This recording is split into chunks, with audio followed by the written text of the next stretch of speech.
One small act.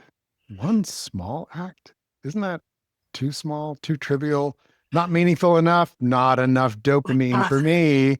Why bother? So, yeah, if doing one small act can contribute to our thriving, then maybe there's a skill to work on and some emotional work to do that would make that skill easier to access in all circumstances. I'm Rick from Thriving Now. I'm here with Kathy Bartuli from Thriving Now and the Intimacy Dojo.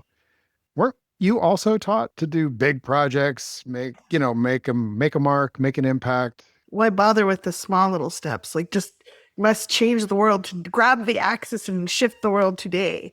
Otherwise, why bother getting out of bed? It's just not worth it.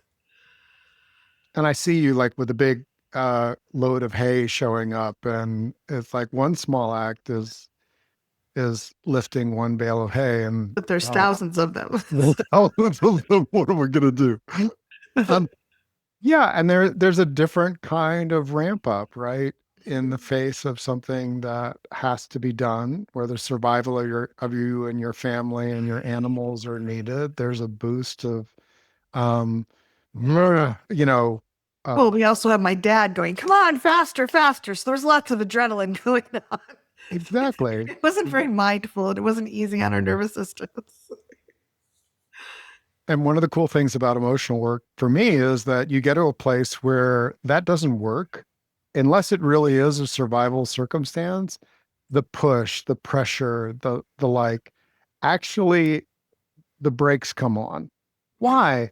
Well, because the part of us that has been healing knew that part of why we were so depleted and strained and stressed, and for me, almost dead, was because I was using that. I got to get all the hay and do it myself. Yeah. Right. I Um, used to, and, one of my favorite things was, I'm going to be fired if I don't get this done, which was oh, blatantly untrue. But it kept it like, oh, that driving because I never learned the skill of gently stepping through a project. yeah.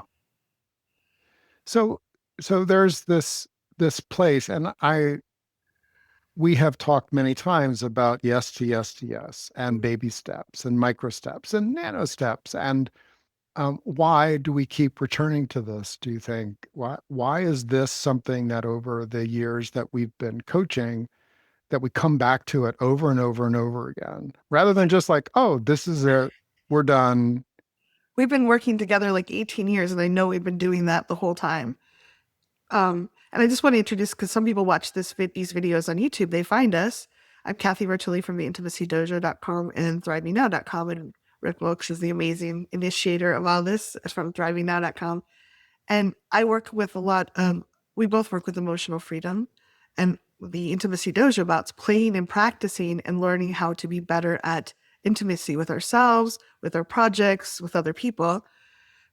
A lot of that is learning these skills to step into small projects. And this is not taught. We live in a society where it is go, go, go. I took hundreds of thousands of dollars of classes. I did Landmark and all kinds of marketing classes where they were like, people were jumping up and down. They were revving us up. They were like, you got to go, just push through, just push through. You can make it happen. And I burnt myself out, like really toasted myself. I got a lot done, but it wasn't good for, it's not sustainable. And it was also not intimate with me. I was Mm, being very intimate with the people I was supporting and somewhat with the projects, but I was not being intimate with myself. And connection is about everyone connecting. If I'm not really there, if I'm on my adrenaline rush, I'm not really going to be able to connect with people in the same way or with life in the same way. So this is one of those fundamental skills that if someone's brought up with a mindful family, they probably learn from infancy and it's just natural, but that doesn't happen very often in our society, in my view. So it's like this is like ABC. If you don't know how to read, if you don't know what the letters are, you're just not going to ever thrive in the same way. well, and I read books about breaking a project down into small manageable chunks, Mhm. but it still was about taking a big project and breaking the project down so projects have an end point. Driving And to the finish. And maybe that's true for you. If you're watching this, you have a project, and that's what brought you here, and there's nothing wrong with that, of course. But one of the interesting things in my life as I revisit this, there's an awareness that um, thriving includes small acts that don't necessarily have this, oh, we got it done, right? Like, there are four of us in this house. I'm the only Virgo. And if, like, I All right. clean as a coping strategy, and I love space and things, but I'm the only one. And so, um, maintain, like, if I view cleaning the house as a project, I'm, I, I can't even talk about that. Like, that's not even a thing that feels true. And notice the brakes came on for me. Like, you could probably, if you're sensitive, you felt the brakes come on. Oh, I mean, I need a project for cleaning the house, and I need to break it down. Um, I can't even. I can't. My brain, my heart, my being won't let me go there anymore. Now, but order and space and tending and stewardship. So, like, stewardship of our nest, our shared space, is like, as soon as I say that, I start softening, but it can feel like, wow, there, there are at least 10,000 things on that list. Like, if I made the list, I assure you I could come up with 10,000 things. That's a lot of things. So, what's a small act? Now, whether you're working on a project, like, I know people that are working on a book, right? Like, that's a project that has an endpoint. Your book is off to the publisher. Um, whatever whatever the small act is, it we're going to be taking you through a process here. And Kathy has asked our workshop participants some things in the chat in case you missed that. We'd love to get your input. Um, but the do one small act as a skill for thriving is going to look and sound different than if you read a book about project management or procrastination.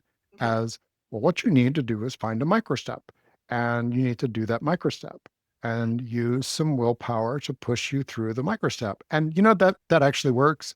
Just, it's not unwise. It's a skill, to push through just the microstep and then gain your momentum. Like, being at the top of a slide, it takes a little bit of a push activation, Sorry. and then gravity starts working. And if you're that type of person that all you need is just a little push, you probably, um, know that about yourself. But you may be getting to the place where pushing yourself to do it is just not working the same way. And I'm excited to have you here because that is true for me. And it's true for most people that want freedom and thriving. Yeah, I think we're talking about taking it to the next level. One of the things I've noticed about projects is part of what they do is we want to be there. They don't talk about, they may say, what issues do you have here, but it's not about being with yourself here. And again, I've been doing a lot of study around Buddhism, and the just this, starting with, I'm going to be with what is first and just be okay with what is, or just tune into what is as a way to like move forward. That's not something that's generally taught.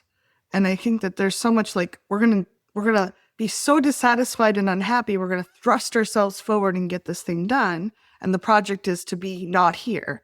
Versus, if I can be, I think that a black belt move is, if can I be here with myself first, with what is, and then say, oh, okay, this is what is, and Now I want to try to find something that would make it a little more pleasing to myself or to the people if we're tending other people, or what would be a little more pleasing to myself from what is versus I'm going to just like try to push away and pretend it's not happening and try to get to over here where I'll feel okay about myself. And to me, that's like a different layer. Like we're healing around this helix. Not everybody's ready to hear that. My mother is not ready to hear that. She's going to panic when people come over and try to stuff things away. That's where she is. Just this. It's all okay. But it's not how I choose to live. I find it very hard on my nervous system. I find that I'm not present with myself or my company when I'm doing that. Versus like, I try to be like, okay, you're here. This is my house is not where I would like it to be. And I'm going to focus and be with this person. And then I can say, okay, another time I'd like to, like, how can I make this place more pleasing to me? So it's taking it down a level for people that are ready to hear that. Because when we're actually where we are, we steer in a more organic and aligned direction for ourselves versus I'm scared and overwhelmed and I'm going to use adrenaline to push off. It's kind of a little like I'm just pushing off in whatever direction to get away from this versus what way really feels good to me. Where do I really want this cup to go? Where do I really want, do I need this in my home anymore? Or if we're talking about tending the house, as Rick was talking about.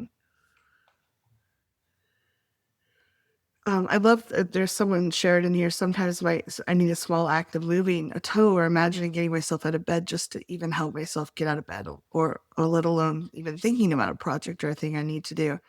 And I just want to, that's often when that's happening, our nervous system may be in a state where we feel frozen, which is nothing wrong. We all go through that. That's a natural response to things sometimes, or when we have old traumas that are triggering us there. One of the things that we can do whenever we're frozen is see, just breathing, we're moving a little bit. If we can be present with our breath, even if it's, I love, one of the people I follow talks about, even if you're going, you're like, don't try to change it. Just be with it as you're doing it because it's actual movement. Or if you feel like you're really frozen, like even if you can't move your fingers or your toes, can you move your eyes? Can you blink?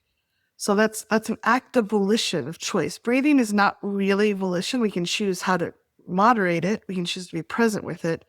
But one of the really powerful things is if we can get a little voluntary physical movement, whether it's a blink of the eye, a twitch, like if we're like, I'm going to grimace, I'm going to wiggle a toe or a finger, that reminds our nervous system that we're not stuck. We're not that rabbit in the bush. It helps start breaking that freeze pattern.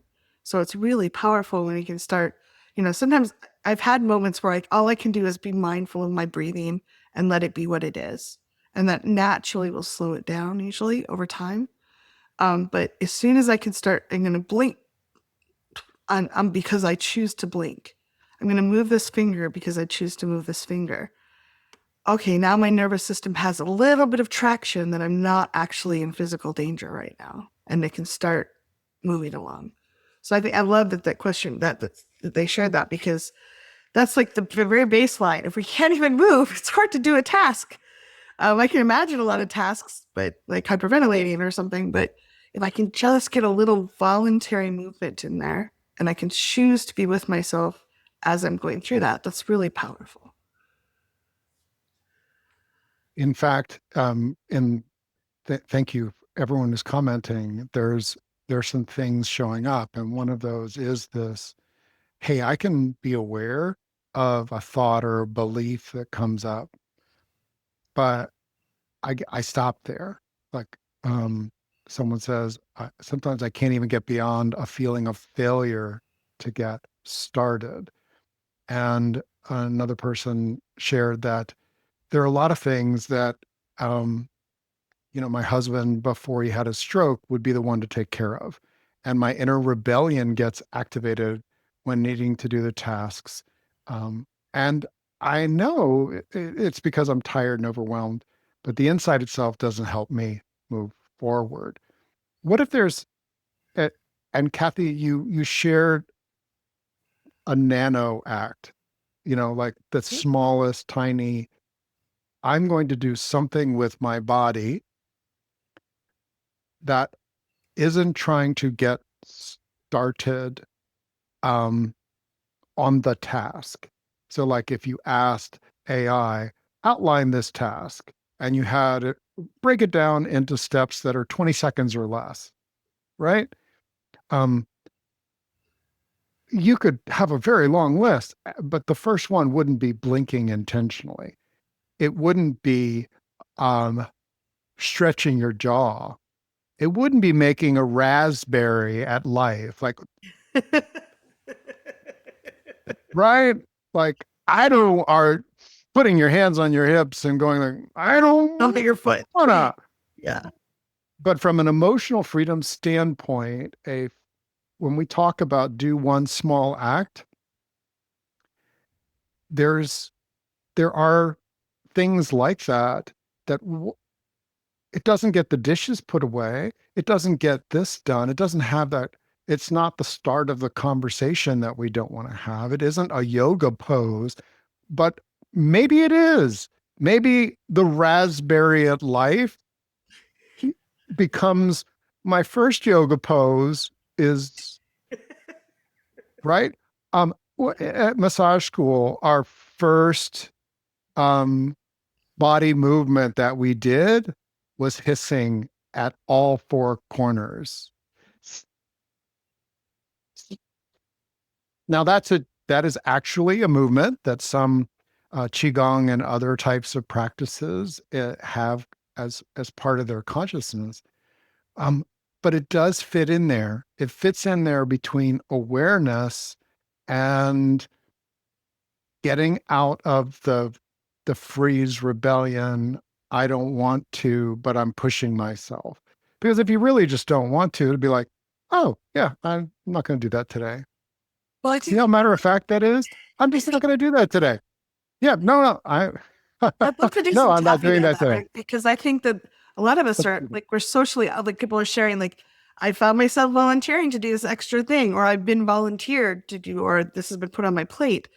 I'd love to do some tapping on, like, I feel like I have to, that I'm trapped. Because if we feel trapped, we might automatically put on the brakes. So is it okay if I just do a little tap? We do a little tapping on that? Yeah, and if you're new to tapping, welcome. This is a physical act. We use words Voluntary. and we use things, but we're actually voluntarily tapping on natural comfort points on the body. We have a free course, um, Is it thrivingnow.com/tapping. in the chat? I want to put it on It, the oh, video yes. too. Yeah, thrivingnow.com/tapping. And yeah, and I think that's one of the reasons that tapping works for these things, like that failure or like the rebellion. If you Yeah. want to weave those in, Yeah. Kathy. I'm going to actually do a few rounds because I want to kind of weave a few things in. Yeah. Karate chop. Even though I feel frozen, Even though I feel frozen I'm really stuck. and really stuck, I am not moving forward on this. I am not moving forward on this. And part of me does not want to. And a part of me does not want to. You cannot make me. You cannot make me. I cannot make me. I cannot make me. They cannot make me. And they definitely can't make me. I'm choosing to be with myself and all my feelings right now. I'm choosing to be with myself and all my feelings right now. Top of that, just this. Just this. I wrote all this rebellion, All this rebellion, out of that, all this resistance, all this resistance, under the all this procrastination. all this procrastination. And then there's you cannot make me do this. You cannot make me do this. Chin, I cannot make me do this. I cannot make me do this. Collarbone, I have all these feelings bottled up about it. And I have all these feelings bottled up about it. Under them, I feel like I should do these things. I feel like I should do these things. Top of that, I feel like I have to do these things. I feel like I have to do these things. Eyebrow, I feel like I ought to do these things. I really feel like I ought to do these things. Side of the eye, I said I would do those things. I said I would do those things. Under I the eye, said they an intent. expect, yeah, they expect me to do these things. They expect me to do those things. Under the nose, I expect me to do those things. I expect me to do these things. And I better get them done perfectly and quickly or I'm in trouble. And I better get them done perfectly and quickly or I'm in trouble. Other one, there's so many Where I learned responsibilities. that one. I have so many responsibilities on my plate. I have I have so many responsibilities on my plate. Under there. Oh my God, no wonder I'm overwhelmed. Oh my God, no wonder I'm overwhelmed. How about that? And I don't want to even start. And I don't even want to start. Eyebrow. If I start, I'll have to get them all done. If I start, don't I have to get them all done? Side of the eye. I'm so far behind. I'm so far behind. Under the eye. This is not very kind talking, self-talk. This is not kind self-talk. No knows, but I do this to a trusted friend, Would I do this to a trusted friend Chin, or a loved child? or a loved child? Other one, hopefully not. Not too often. Under the arm. What if I picked one project, What if I picked one area top of the head, and tuned into whether it's right for me or not? and tuned in to whether it's right for me or not? And just invite you to take a breath. And I'd like you to pick one project. And if you're like me, I'm going to pick 20. Please just pick one. And when you notice 20, go, nope, pick one. You can pick another one later. You can listen to this call again if you want. And what I'd love for you to do, if you can, is just breathe with that one project that you're thinking of and just be with just this. Notice the frustration, the confusion, the I should have's. Just be with what is and just breathe for a moment. Just be with this thing, your feet on the ground, just as it is, not how you wish it would be, how you wish something else would happen or someone else would take it over, just as it is. And what comes up for you? And someone shared, I can't get past just the feeling of failure. This is what we're doing here by I saw someone mention 3 or 4 things that they felt like they needed to do. And um, feelings hide in crowds. The deeper feelings that we move and energies that we move with tapping, you can tap on, I'm overwhelmed, I have too much to do, and you might feel better. And you might just go back to distracting yourself and not actually doing one small act. That can be helpful. Um, Someone said sorrow and sadness, feeling hopeless. And then so those are several of them. I'm gonna choose one. Hopeless. The do one small act asks us to identify something that's useful, that there is hope. Okay. If I'm looking out where I'm hopeless, I'm actually there's a lot of things I'm hopeless about. Like there's zero hope that I'm going to directly impact some of those things. Okay. And if I want to make I want to help my body feel a bit more vital or express some aspect of my creativity, someone said. The emotion that comes up, if it's sadness, he's like, oh, yeah, I've got some grief around this area. And hopeless to me is a block. And again, like if you're looking at it and the hopeless feeling comes up, but it's not actually hopeless, um, that's a clue. It's like the feeling of being a failure. That feeling for many people, that used to be my comfortable couch. Yeah. And the fact that it had bed bugs and everything else didn't matter, Spiders. right? Like feeling like I wasn't good enough, you know, and that I was just going to fail anyway. What's the use? That was my comfortable emotional couch. Like a hard candy shell around the outside of the thing you want to do. Like Yeah, I have to do this, or I'm a hopeless, or I'm going to be a failure. You're not actually looking at the project. You're just like there's this indigestible shell that you're looking at as a whole. There's no creativity. There's no room for looking at it a little differently or solution, like being creative. right. And someone said, you know, if you're hard on yourself, where there's no small acts once you get started and you feel like you have to do what you I promised to promise I'm do. going to do it. Yeah. Um, this applies in the middle of that too, because we pause and we pick a small act that allows us to be with that small act a little deeper rather than driving forward, right? Like I was assigned a whole bunch of tasks. And as I started it, I was feeling like, well, I really want to get all these done, right? I'm leaving in a few days for a family trip. But there was this one where I could have just pushed through to do what I said I was going to do. But the small act of pausing and reflecting, that helped me get clarity about what was off in in the next step. You weren't looking at it as a whole. You were in the candy shell, like, I have to get this done and trying to digest the whole thing. You were looking at it and going, is this right for me? Yeah. What's something feels off? Top of the head.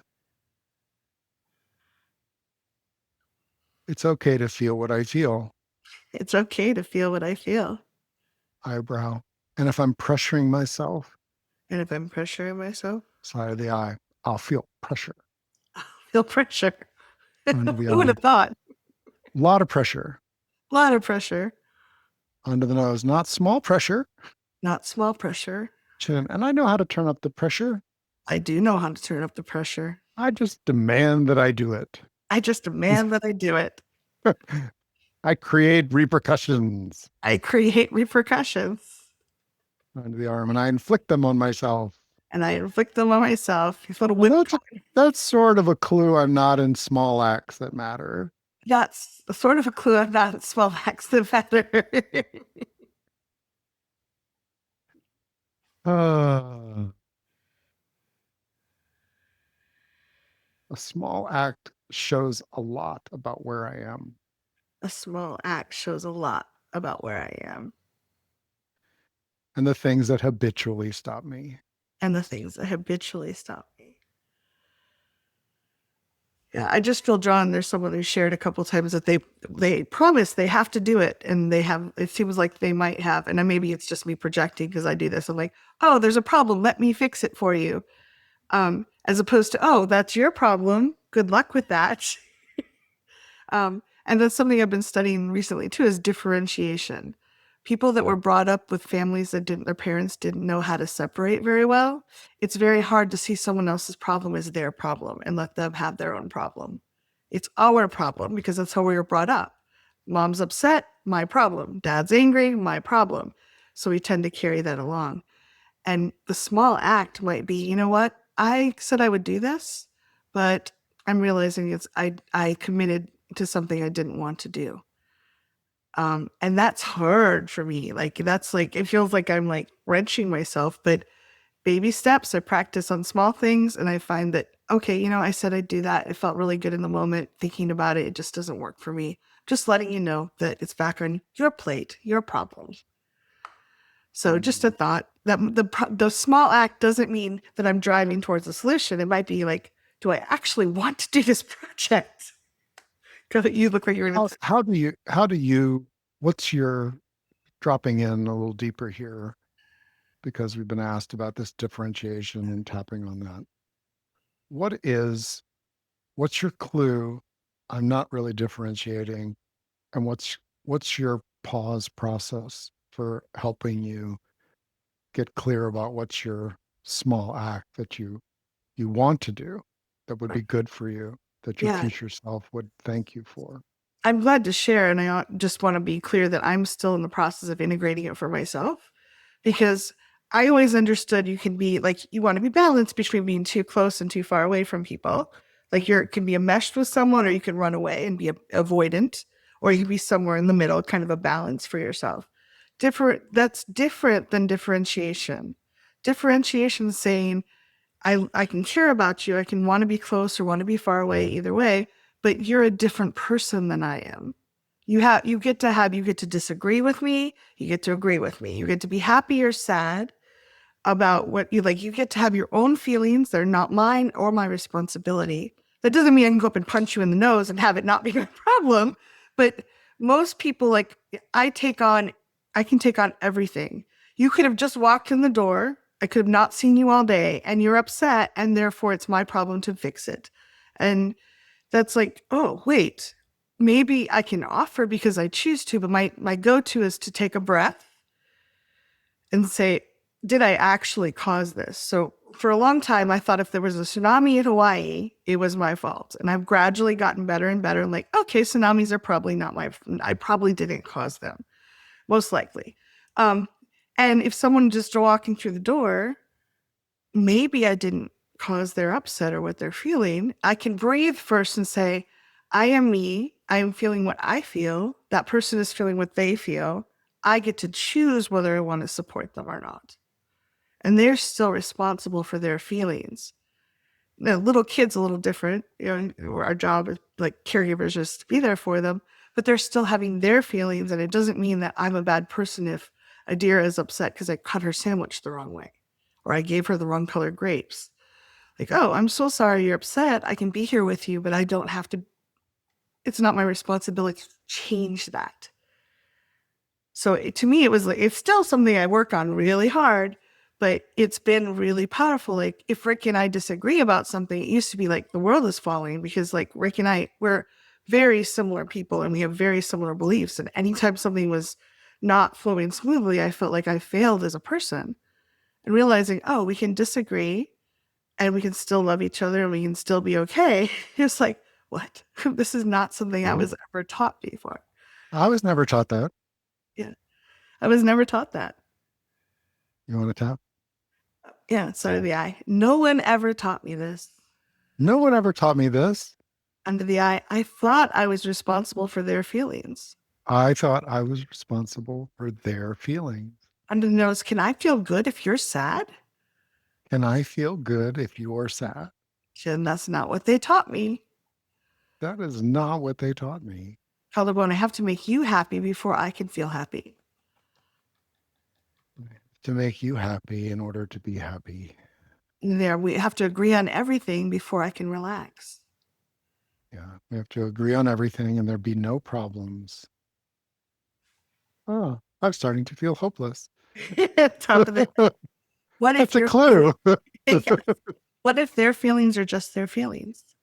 What if their feelings are their feelings? Eyebrow, my feelings are my feelings. And my feelings are my feelings. Side of the eye, and we can all be okay even if we have different feelings. And we can all be okay even if we have different feelings. And the eye, sometimes my parents couldn't handle their feelings. Ooh. Sometimes my parents couldn't handle their feelings and it felt like they were Under the nose, they made it my problem. made it my problem. You know, I was just a little kid. I was a little kid. However, I didn't know any better. Didn't know any better and I couldn't differentiate. Didn't Yeah. have that skill. And the arm, now I can start practicing being a different person than them. I can start practicing being a different person than them. Top of the head, and letting them be adults and take care of their own feelings. Letting them take care of their own feelings. Just take a breath and see what this may bring up a lot. This is a big for a lot of people. This is like really a big step because it's just not something we talk about in our society. Right. And we just spent a few minutes, right? Like that was less than 7 minutes, including what you were sharing. And guess what? I believe your future self is going to benefit from just opening the door and exploring this while physically moving and tapping on yourself? Is it going to be night and day? Differentiation is a skill, especially with people that matter to us deeply, that we want them to have a thriving life, that we have aspirations that we all be thriving, find ease, not have disappointments, all of that stuff. And to the small act of any kind of pause, tapping, um, differentiation, to use this word, is like, oh, you have big feelings right now. And I have some feelings of my own about you having big feelings, but they're not actually the same. So if there's a meltdown happening in my space, differentiation says there's a meltdown happening in my space, and that's a person I love, and I would love for them to co-regulate with me and make it easy and to be there, this to be a good experience. And that's not working. That's being actively rejected. No, get away. um, Hiding under pillows. The screaming under pillows affects me even more energetically. But the differentiation says I'm having reaction to other person's feelings. Does that make sense? Differentiation adds a layer of like, oh, I'm having my own big feelings about this being so devastatingly disappointing. And my disappointment circuits are kicking in, right? Like I'm disappointed that this is disappointing. Oh, okay. Yeah. So my small act is that I'm disappointed that this is disappointing and it is loud and uncomfortable inside of me. Notice I brought it back. I brought it back to inside of me. Yeah. Someone shared I that. took, Oh, go sorry. ahead. Oh, someone shared that Dr. Seuss said, if the person appears, do you send all your energy to them or do you keep some with you? So when we stay connected to ourselves and the other person, that's like, it doesn't mean we can't connect with the other person, but we don't have to like, I would often like, I have no awareness of my own needs until the other person is tended to. And then I might allow myself some presence, but am I being present with myself? Am I connected with myself still? That's just what you were saying. Like, can I be with their disappointment and my own disappointment, or am I just taking care of their disappointment first? Yeah. I thought someone said about letting your adult children have their own problem is very hard. And one of the things that helps me when I don't have adult children, but I have people that I love that are adults now, and I want to rush in and fix it, but I've used the analogy pretty effectively for myself is if someone, you're always picking someone up, like they fall down, like when they're little, you help them get up. But if you keep picking them up, they never learn to stand up on their own. So like letting them face their own problems, yeah, it doesn't mean I can't offer to help, but it is like they have to struggle a little to get up in order to learn the skill. And that's helped me some to not like I'm actually depriving them of the skill if I'm always jumping in and trying to fix it. We we know that in energy space things happen that are not just the physical manifestation. Let me put that in a little different terms. If I look at a problem that two people are having as something I need to solve or they need to solve, that's the big deal. That's like the problem, the project. But what can I do in energy space? Do one small act. I love them both. They are so precious to me. I just did a small act. I happen to know the adults that are involved in this. Like I have such admiration and respect for ways that they've shown up in their lives and with their family, that the problem that they're having, while significant, I'm not saying it's not significant, the small act is tuning myself. And I know that how I tune myself changes the field. What is it? What do I mean by that? By the energetic connection between us. If you've ever thought of someone and they call you right away, there's lots of synchronicities. And I do not believe that we understand this, even the slightest bit compared to the vastness of what is there. But it makes me really curious to notice that, in the morning, my morning meditation, one of my clients will come to my mind and I'll be like, oh, I feel them more peaceful. And I'll get an email 35 minutes later. Yeah, I'm getting some space to recalibrate now in my new location and my new job. And while I'm not all the way there, I can tell my body is unwinding from the trauma of my last work.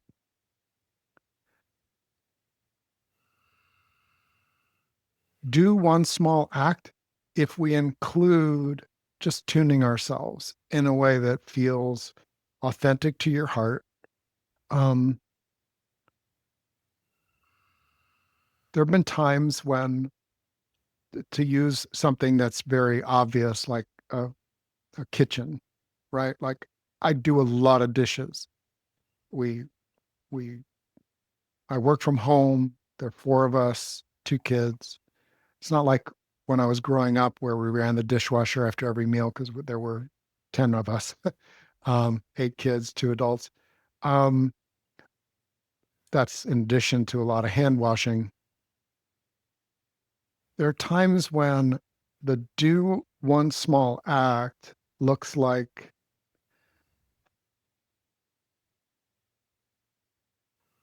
in a couple of hours, there's a version of me that's going to have the energy to do this, and I appreciate that he's gonna take care of it, and I don't have to right now. That's leaning on our future self.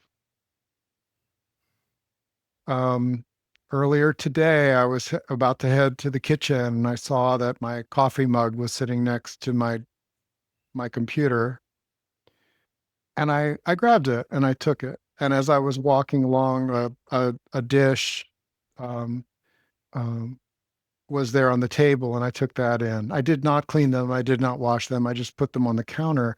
That was a gift to my future self that I used that. And when I did wash them, because I'm practicing this do one small act with mindful awareness, I'm aware, as I shared in the newsletter this morning, there are little tiny energetic acts that I am much more capable of doing than physically getting up and doing something. Does this make sense?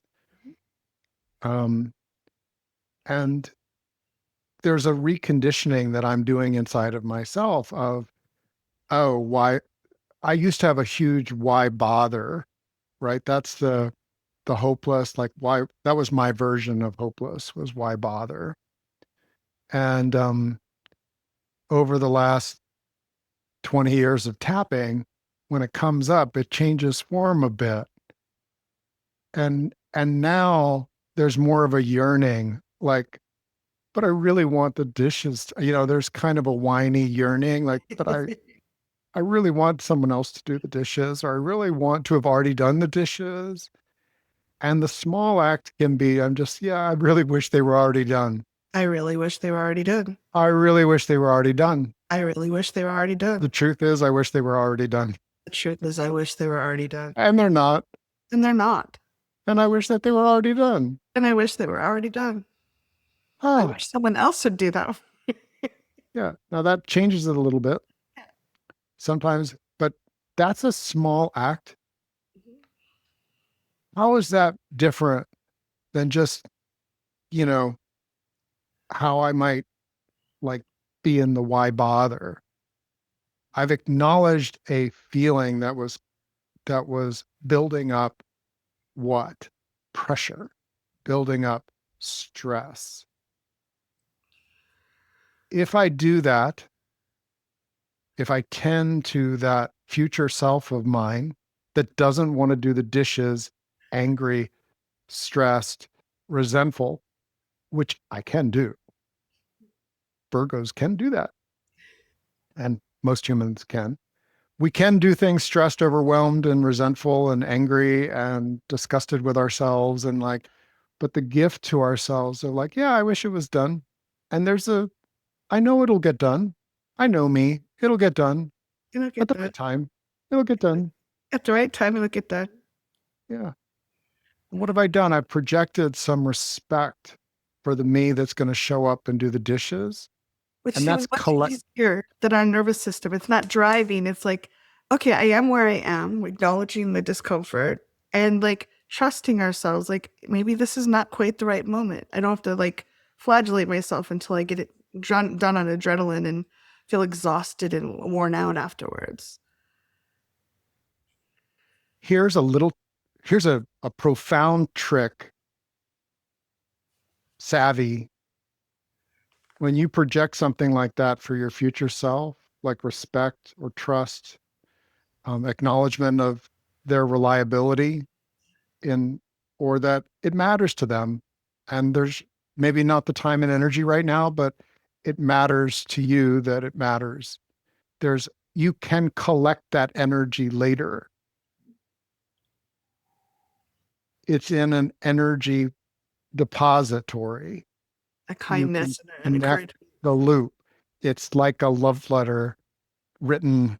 Self-love, we talk about self-love, and oftentimes it's like, oh, I'm going to massage my arm and things, uh yeah, that's part of the picture, but self-love to me says, you know I just finished my savoring list, a few things that I want to my brain and my nervous system to embody and integrate overnight.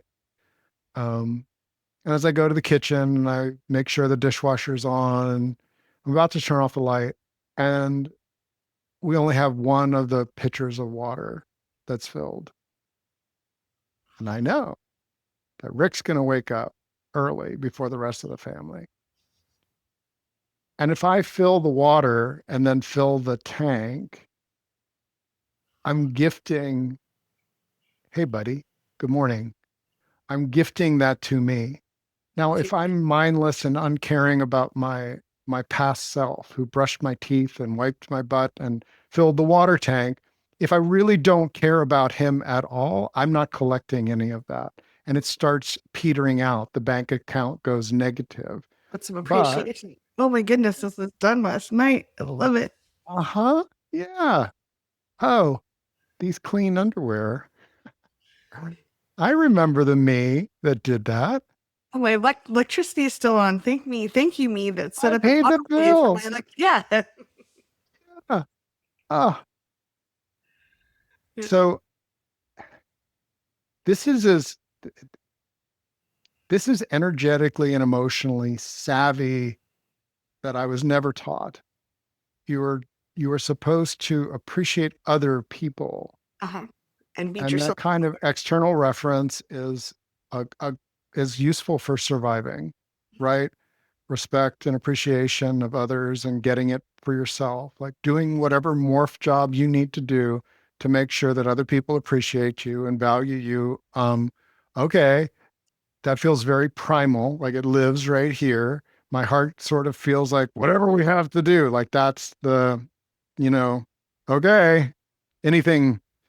Um, but small acts for your future thriving, an acknowledgement. I did that.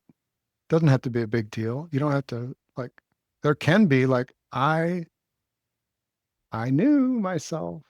In the morning, I often have a hard time coming up with an idea, but I have an idea and I wrote it down. Yeah. I went to sleep on it. That was a gift. Oh, the kids got up early. I didn't have time to write it, but it was still sitting there. And when you close the loop on that, what you're doing is your your past self is being acknowledged. Your present now is appreciating you, and your future self benefits from this becoming more how you how you use your energy. And I think that's really, really important to we'll like take a break keep soon, that. but Yeah. So one, I wanted to just people were asking more about differentiation. I'm gonna suggest Rick and I were gonna come up with some call ideas for next month. I'm gonna suggest we do a full call on that because it's part of this topic, but I don't want to spend the entire call on the topic.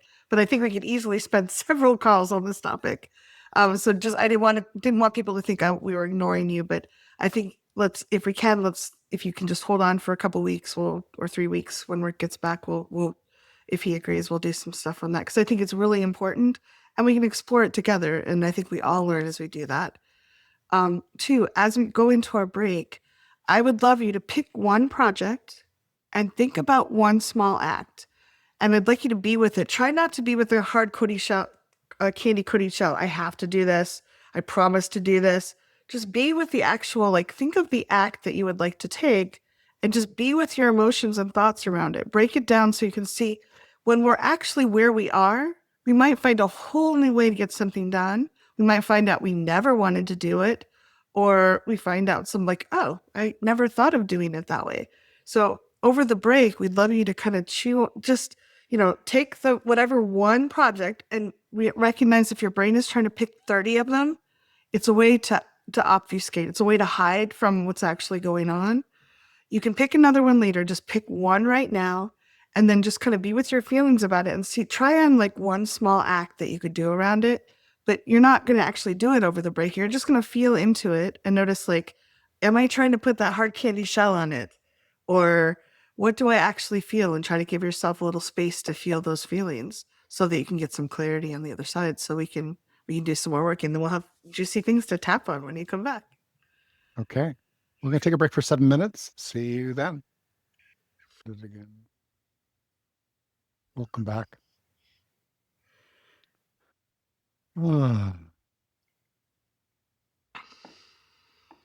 So one of the things about thriving that I'm noticing is that we can have something that comes up, like someone said, updating my office skills as a small step toward getting a new job. But then all kinds of resistance come up. What if it's too boring? What if I get a job I hate?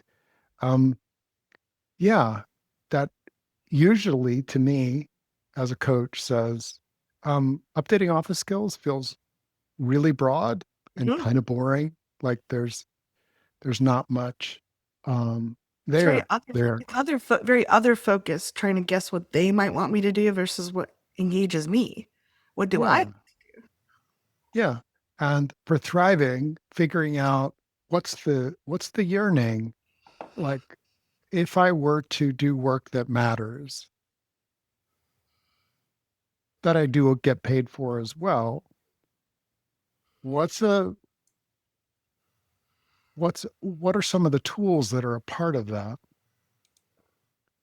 Um, and how could I make that fun? Like if you're a creative person, but you're not applying creativity to this notion of skill upgrading, um, you know, that's that could be a small act. Like, oh, well,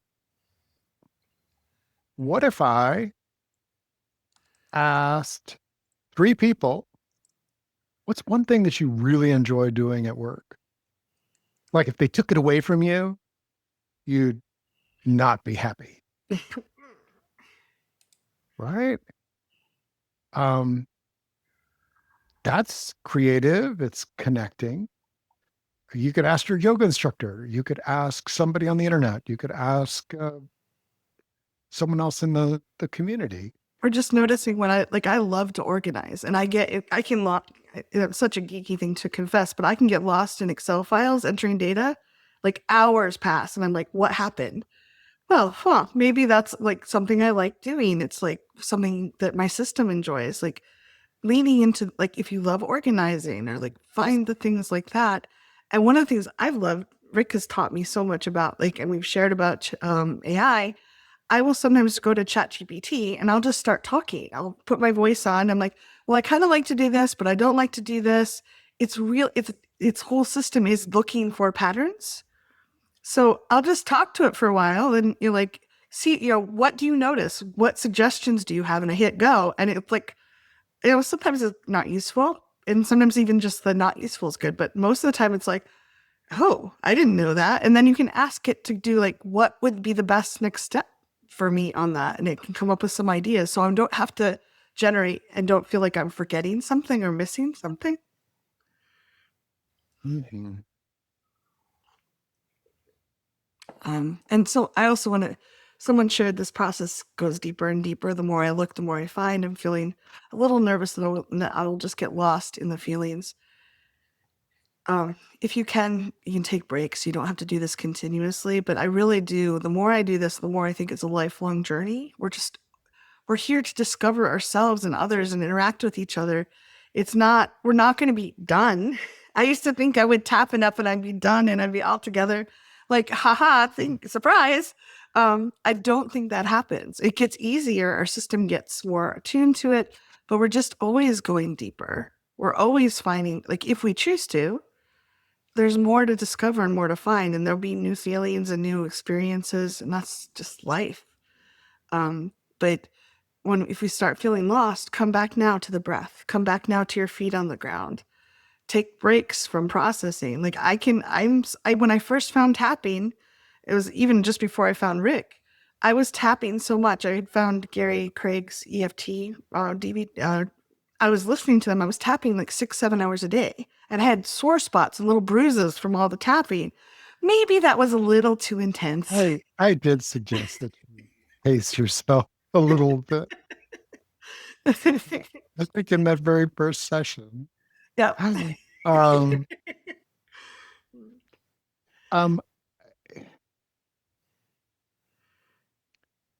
I believe that there are guardrails that we can be aware of, and that, like, to say I'm a little nervous that I'll just get lost in the feelings. I have that too. Like there's a life I want to be living.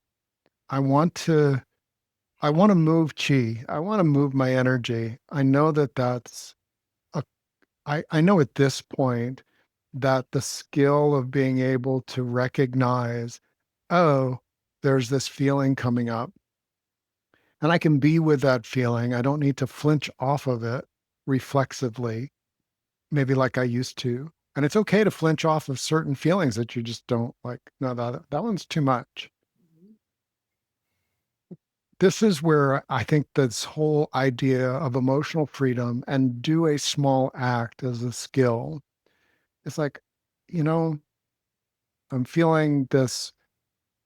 I see the grief, and it looks like a tsunami. Like the water is heading out past. I didn't know there was an ocean liner under the water out there as the tsunami pulls all the water out before it comes. You know, I hear that. I feel that. I think I'm going to go to higher ground. That my small act is, yeah, there's a lot. I'll start tapping my collarbone because it's a very powerful. Yeah, there's a lot to grieve about that. And I acknowledge that. And right now, I'm going to go.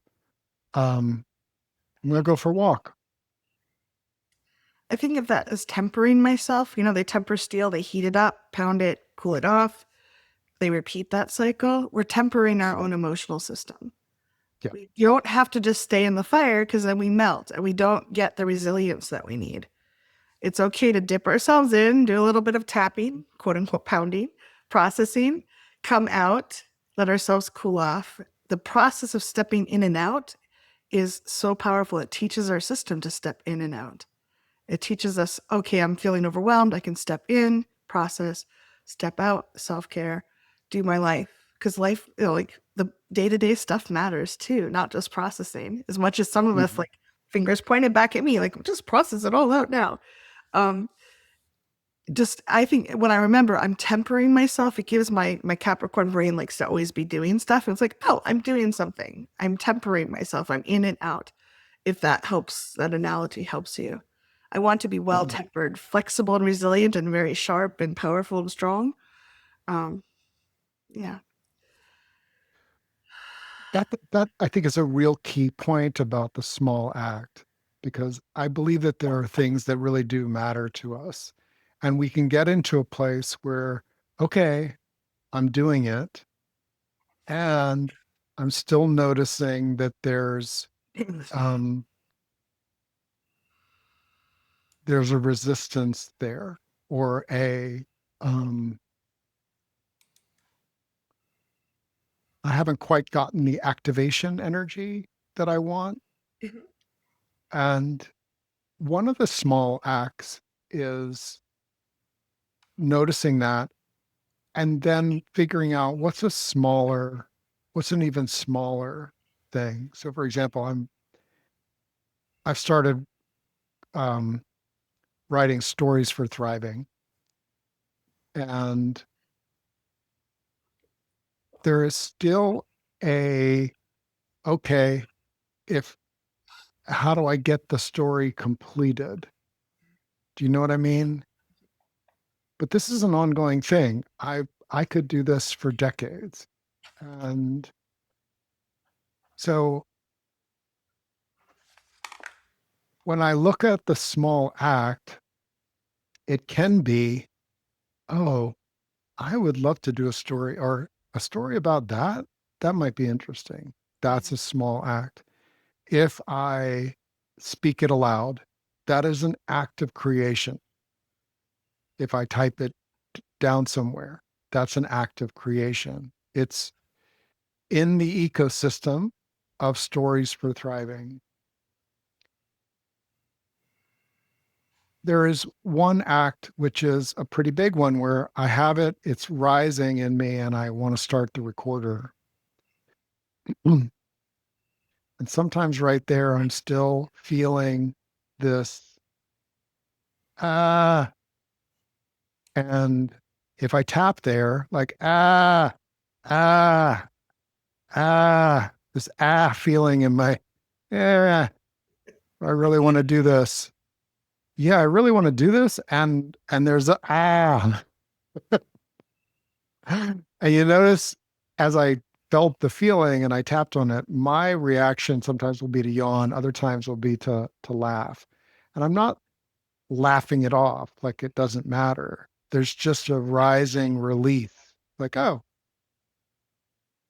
I can also do an act of changing the context. I work with people that they feel like they don't get any reward. Oh, it's not a win unless the whole kitchen is done. It's not a it's not a story for Thriving that I can be proud of. I hear so many teachers. Unless I have the idea, I work the draft, I get it to publication, I have an image, I even do the recording and I post it on all the social media sites that I want to post it on. Can you feel like, no, I don't want to ever do that again, because I've made it so big. So the small act can be, I just start a recorder, and I practice just saying, I don't know how to write. I just published a story. I don't know how to write stories. I don't actually. I don't know the mechanism.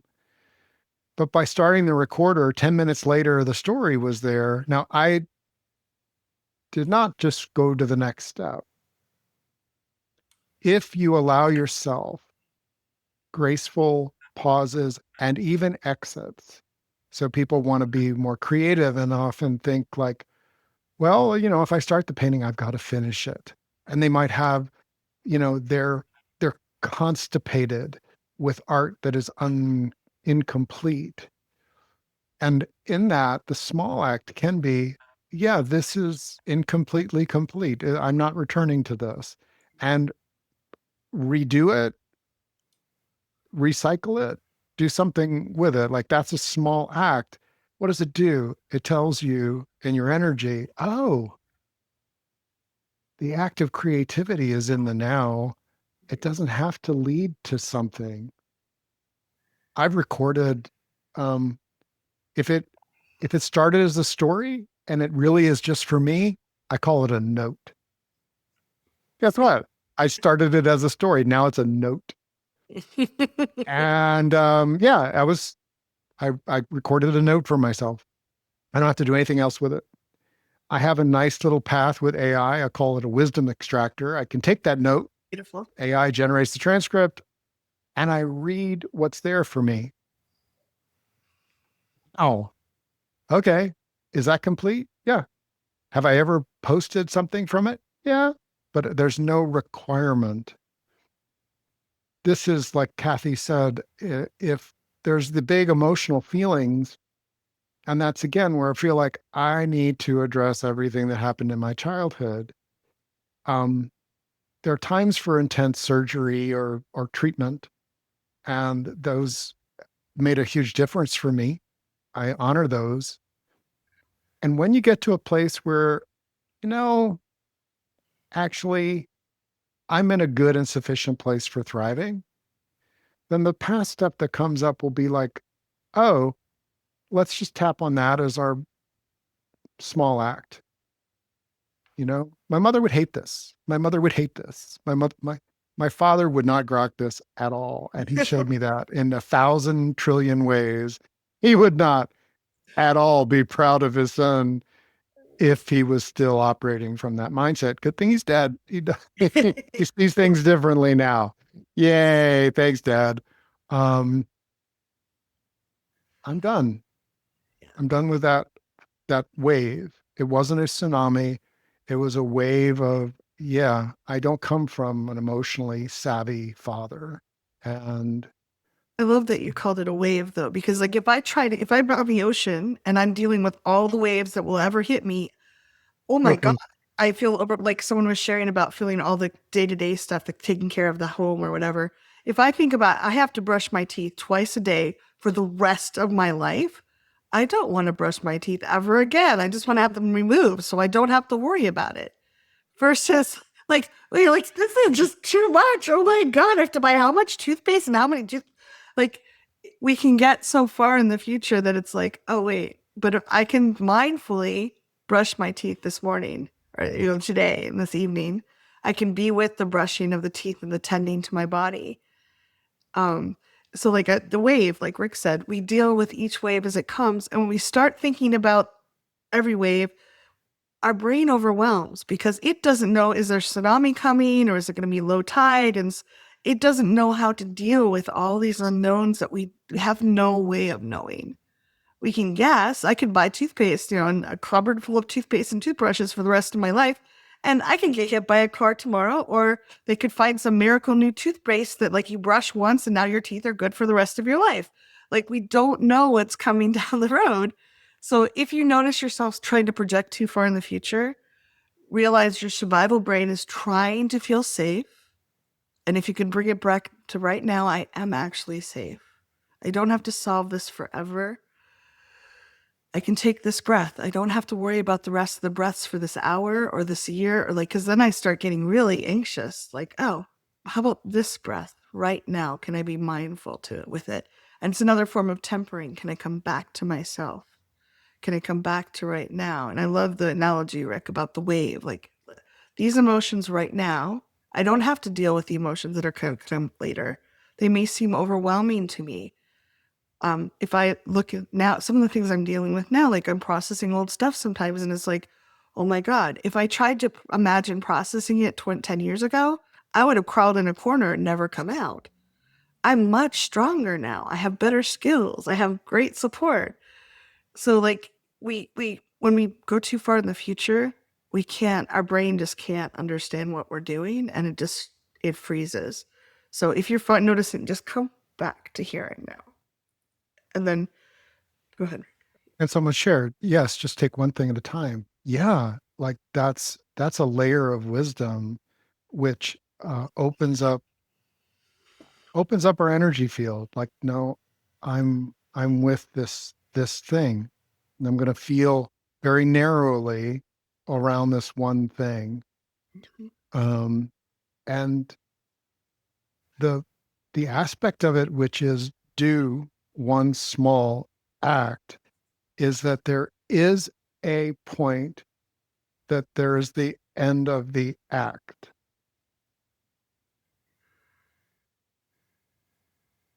And if you're clarity, that you're clear enough, this act ends when this small part of the act ends when I've done this.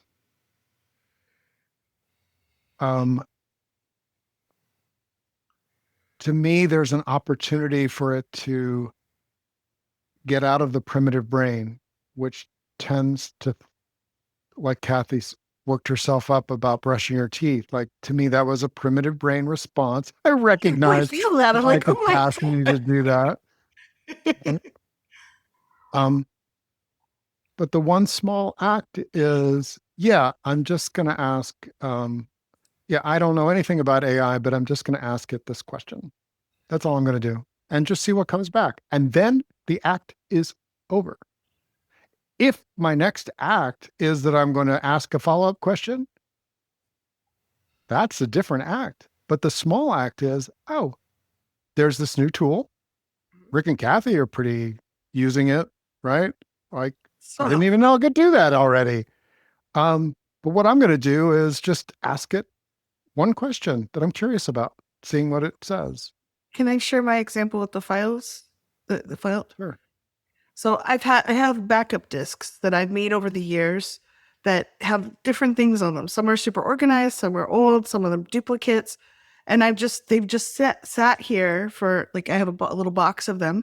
And I have been meaning to, like, intending to, putting pressure on myself to get done for over a year. And I just stuck. Even when I had time to do it, I would suddenly realize the closet must be cleaned, or like I had to watch the TV show, whatever it was. So I finally just turned on ChatGPT and I told it, I am so stuck. I feel like a fucking idiot. I cannot do this thing that everyone else should be able to do. I'm capable of it. Here's the story. I have duplicates. I have like some that are organized, some that's not. I don't know what to do. Here's blah, blah, blah, blah. And I hit go. What do I do? And it broke down and it said, oh, okay, how long do you want to, like, it asked me I told it, please ask me questions. I said, I'd like to get this done over the next 3 weeks, but I'm going to take some days off.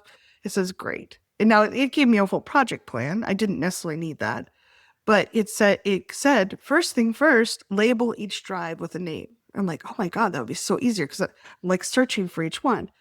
Plugging them all in each time. And I'm like, oh, the connector's missing for that one. And then it said, make an Excel spreadsheet with the names and write down, is it organized? Is it partially organized, or is it chaos? Like, just differentiate that. And then it said, identify the main drive you want everything to go to and label that. And I'm like, huh. I didn't read the whole thing. I read that part and I ordered labels that will stick nicely to my thing. And I took a break because I was teaching a big AI class last week, so I was really busy. But I feel such relief, and I actually feel like I want to lean in to getting it done now, because it's like, oh, I have steps that feel good to my nervous system versus get it done. So, even when I was trying to break it down into small tasks, I was like, I'll just do this one drive. That still felt daunting. Labeling the drives, I'm like, oh, I can do that. I'm excited. So if you find yourself kind of stuck, asking AI or asking a friend to brainstorm, you might find a different approach that feels really aligned and excited for you. And someone said, I just have a lot of compassion for this. What if we feel the opposite, like we're getting less and less resilient and less capable? There's times I felt that in my life, and I felt like I was like, done all this work. I feel like I'm failing, like I must have been in the wrong direction, or I'm incapable of this. If you can just breathe and realize that sometimes our nervous system will feel like we're going backwards when we're looking at things in a different way. I don't know if your exact situation, but getting a coach or someone to help you look at it a little bit differently can be super helpful. But there've been times when in the immediate moment, it feels like I'm going backwards. I'm feeling a lot more stuff. Oh my God, I haven't had panic attacks in years. And all of a sudden I'm having a panic attack. What's going on? We're all in this helix, and it's like we're progressing it around, but we're seeing it from a different perspective. And sometimes a lot can come up. So that can feel like I feel less resilient in this moment. I had a couple weekends ago, I called Rick. I haven't called Rick at 3 a.m. in forever. I called Rick and I'm like, dear Lord, things are falling apart. It was just a big bubble of emotion that was going through. And I was just seeing, I'd actually grown strong enough. My system's like, oh, she can handle it now. Let's give it to her. Um, not my favorite thing, but it's better. It was in my system anyway, and I was processing it out. But Yeah. I have a lot of compassion for that feeling of like, I think I'm falling apart. I think things are coming apart. And often once I get to the other side and get a little perspective, I'm like, oh, wow, I'm so much stronger than I was before. I just didn't realize the process I was in. So just some thoughts around that, not saying it describes everyone. Um, There's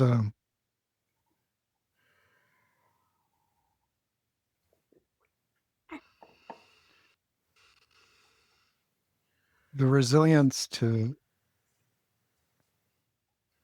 be with certain types of situations um, does influence and carry over in other changing dynamics, but not perfectly. Like I am really resilient in a lot of ways, and there are some fresh ones. There are some fresh ones. Um,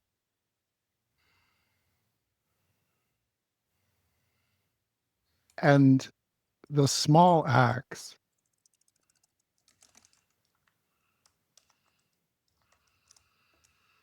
I'm in the process of becoming resilient to my daughter's disappointment. it's tough. I can handle my own disappointment 100 times better than I used to, but there's something about the energetic pathway that really just gets to me. Well, she's And this all little adorable thing, and she's very powerful. very powerful. And the one small act, I look for one small act. And if I can pause and in my heart say, I love you, I understand disappointment, and practice that, I haven't fixed anything. She's not less disappointed. I assure you, it lasts a while. Like, you know, little Ricky. Um, and yet my resilience has is building. I will say that that feeling of not being resilient um, was very alive. And that I think is a call for those of us that want to be emotionally resilient. We want to be responsive. We understand that anxiety is like taking gasoline and burning it, um, not in an engine, but just polluting the environment with black smoke and smell. In our own body with this toxic Yeah, virus. all the ramifications of that. I have shared vulnerably and really that, you know, I build resilience and energy for being who I am as a coach, as a parent, as a lover by doing acts for my future self and making it conscious and acknowledging with a hearty appreciation. Like after this meal, I mean, after this session in a few minutes, I have baby back ribs that I cooked. For your Okay. future My self. family has already eaten. They're not hangry, by the way, you know. And I kind of knew my daughter, guess this, I don't like ribs. Like 80% of the time, I had them deliver sushi. She ate it all. Just the grocery store sushi, right? Like How many 4 year one, olds love mom got sushi? one, brother got one piece, she got the rest. Now, right now, I am so appreciative of the me that was savvy enough about everybody else loves ribs. She doesn't. Like, he really came through for me, you know, You really don't have to came get up and through. call it like Like, baby salad. I'm feeling like, God, what a great guy. Now, I I need that resilience because in the push and pull of life, if I'm trying to get it from my kids, appreciating, you know, I feels forced. Like, tell Dada how much you love your meal. I don't love it. No, no, you need to tell Dada because otherwise we're not going to have breakfast. I'm just going to sit there and go, we're not going to That's have a lot of breakfast pressure to tomorrow. put on a 4-year-old A lot of too. pressure, Should right? we want her to be honest but lie too? No, I want to complete the loop in an emotionally and energetically and spiritually mature and savvy way. And this is one of those ways by recognizing, the me of 6 years ago, um, showed courage in entering into this relationship, saying yes to having children again. Well, that's a big deal. It wasn't a small act. You're out of college, out of the house, and then start And again. I can feel that, but that is not as energetically like that's like structural. The fuel that we can collect is, I did this for myself and I'm harvesting it now. And I'd like to All just of reframe what you're saying, like finding that one small act that you're aligned to take, seeing the project overall, and like picking one small act you're aligned to, and then appreciating the hell out of yourself afterwards. I mean, I just want to kind of synopsis it. Make sure one, you're like, be with where you are, look at your project, pick something you're aligned to, whether it's tapping, breathing, being with the feeling, or like asking AI or actually taking some action, and then really appreciating yourself. That's the tempering process, and you're going to get so much more out of yourself authentically without driving yourself on adrenaline and wearing yourself out. and and and I love that someone shared this. And so I'd like to bring our workshop to uh, the end of this act, which is We'll not have the more end of acts all of soon. our act.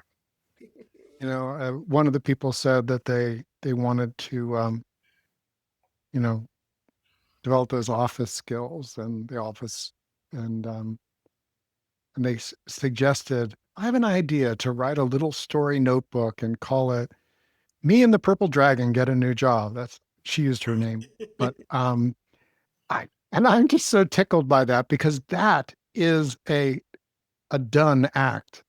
Having that notion, like, oh, can you, all of us, if we were going to get a new job with our purple dragon, like, I'm excited about that. I'd be like, Very hey, purple curious. dragon, what are your skills? Oh, okay, starting fires. Well, maybe we'll be marshmallow roasters. Um, Well, I mean, could you imagine asking a purple dragon to do boring jobs and just fly away or roast the plate? Like, no. now, yeah.